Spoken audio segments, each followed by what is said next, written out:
মাশাআল্লাহ, অনেক সুন্দর আয়োজন।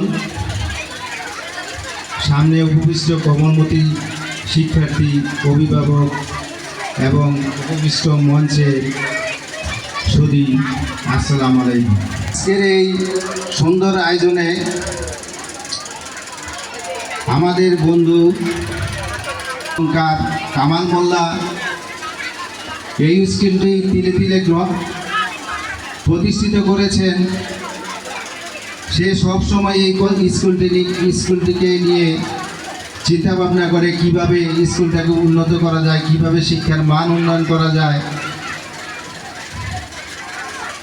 আমি এই স্কুলটি সম্পর্কে একটা জিনিস মনে পড়ে গেল। কিছুদিন আগে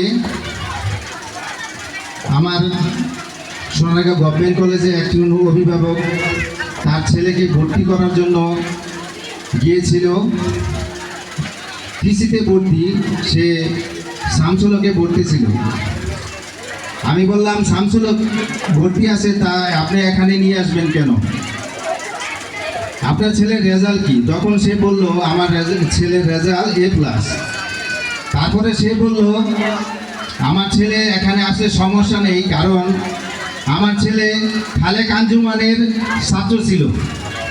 সে ওইখান থেকে তার বৃত্তি, তার যে খুঁটি, ওই স্কুল থেকে সে গড়িয়ে দিয়েছে আপনার এই বন্ধু কামাল মোল্লা। শুনে বুকটা ভরে গেল, কারণ এই স্কুলটি আমি মনে করি এই এলাকার একটা ব্রান্ড। এখানে উপস্থিত হয়েছেন আমাদের আরেক বন্ধু জনাব আশরাফুদ্দিন। সে অত্র এলাকায় চেয়ারম্যান প্রার্থী।